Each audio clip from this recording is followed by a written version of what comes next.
If you are anything like me, you want long, strong, beautiful, perfectly shaped nails. And if you're anything more like me, you glue pieces of plastic on your fingertips to achieve that look.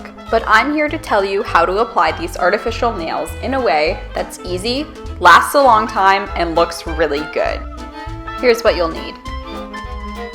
Nail oil, cuticle pusher, nail file or files, I'll explain that in a second, nail polish remover, acetone or alcohol pads, nail glue, fake nails. Yes, to apply fake nails, you need fake nails. Good job, me. Good info. So I'm starting with that nail oil or cuticle oil, whatever you want to call it. This isn't a super duper necessary step, but I definitely recommend it. You don't have to have any fancy nail oil around. I'm using a little pen thing that I made myself. I can put a link in the description to, well, everything I use in this video, but those pens as well as the products I put in them will be in there. But anything works for this. You can use a little bit of coconut oil if that's what you have around, or even just lotion if that's all you got. It's just good for your nails and your skin as well to put a little hydration in there before you go filing them and pushing your cuticles back and then slapping on a bunch of acetone. So speaking of, now we're going to push our cuticles back and start that nail prep. You can use a metal tool like this one here, just like I was showing you, but I find that one of these rubber guys is a little softer and gentler. I'm also lucky because my cuticles are almost non-existent, so if you have more stubborn cuticles and you need to opt for that metal tool, that's totally fine, but I find these rubber guys, I think I actually stole this out of an eyelash kit. It's not even for nails, but I think those are a little gentler and just as effective for people with not very much cuticle like me. Also, it looks like I'm really jabbing and getting in there on the video for some reason, probably because it's so close, but I'm really not. I'm not using that much pressure. It's just a gentle little push back, and you don't need to use that much pressure either. You just want to clear the nail bed so there's plenty of space for the nails to tuck right into that little cuticle area. I'll show you what I mean by that in a second here. As with any manicure of any sort, you'll want to clean out from under your nails. I already did that, but that was a demonstration of how you would do that. And now we're going to shape our nails. I like to file. You can cut them, but I find filing gentler on the nail. You can use one of these if that's all you have, but I really, really, really recommend a glass file. I was doubtful of them, but they're actually not that expensive. They last a really long time, and they take off so much more of the nail in a single swipe, so it really doesn't feel like you need the clippers at all, and it's much better for your nail. You can see here I'm going very, very lightly because I don't want to take off that much of my nail, and even still, it's taking a lot of nail off in any swipe. If I was using even just a little bit more pressure, I would be able to take off all of that white part in a matter of a few swipes, way faster than a normal file. I'll drop a link to the file that I'm using in the description box. I love this one. It was, I think, less than 10 bucks, honestly, and I've had it for a long time, and it's still in really good shape.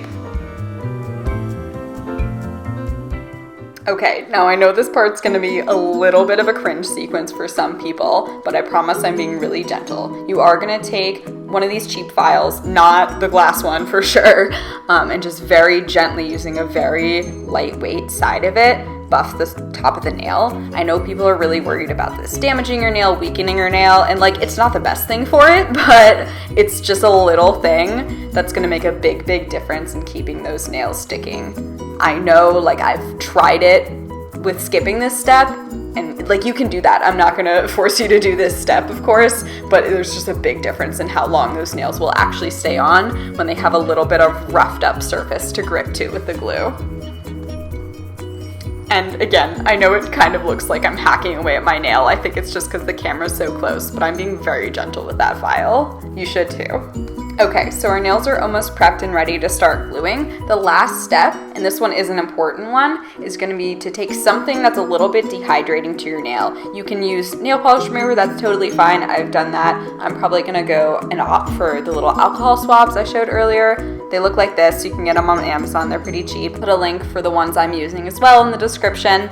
And yeah, you're just gonna swipe across the nail bed like this. What you're doing with this is removing those oils. Those oils are gonna keep the glue from bonding as well as it needs to really last. So you just wanna remove those right before you put on the glue and the fake nails.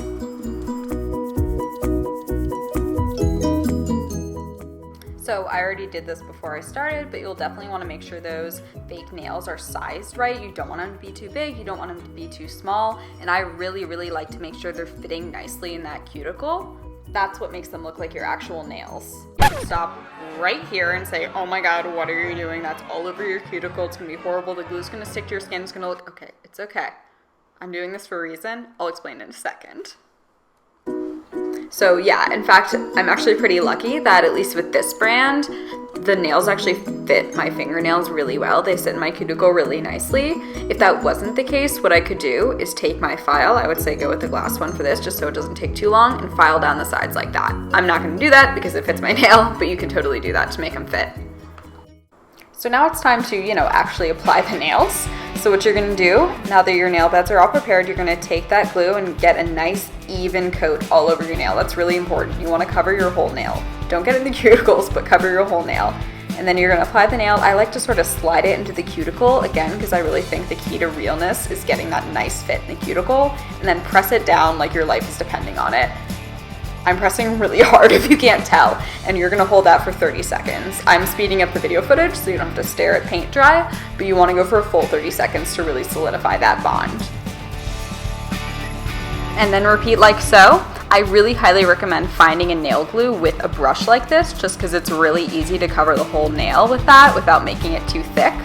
You don't want a coat of glue that's too thick because it's not going to actually make it stronger. It's just going to mean once you apply the nail, it'll all spill out into your cuticles and make a yucky mess. And if you've ever used nail glue before, you know it sticks like nobody's business, which is good on your nails but not so good on your cuticles.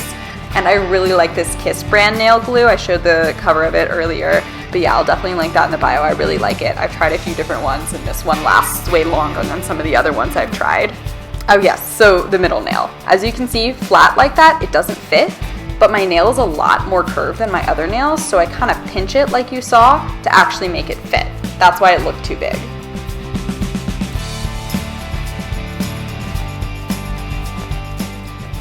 My last little trick for you here to really make those nails stay on is to drop a little bit of glue on the underside of the nails, so between your nail and the fake nail, but on the other side like this. It just reinforces that really important seal there.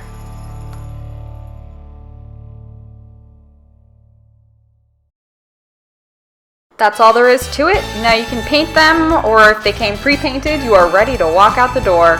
Here's how I ended up painting mine. You can see this in my video where I review the Gurdyar gel kit. And then you can see what I did when I got bored with that in my nail art video. Thank you so much for watching as always. I hope this was helpful. If you have any questions I didn't answer in this video, please leave it in the comments. Also, I don't know everything, so if you have more advice, please leave that in the comments. That'd be awesome. Again, check out the description box for links to everything I used in this video, as well as links to my blog where I give more in-depth tutorials of everything I do on this channel, as well as my Instagram. Follow those, follow this channel, and definitely give this video a like if you found it helpful.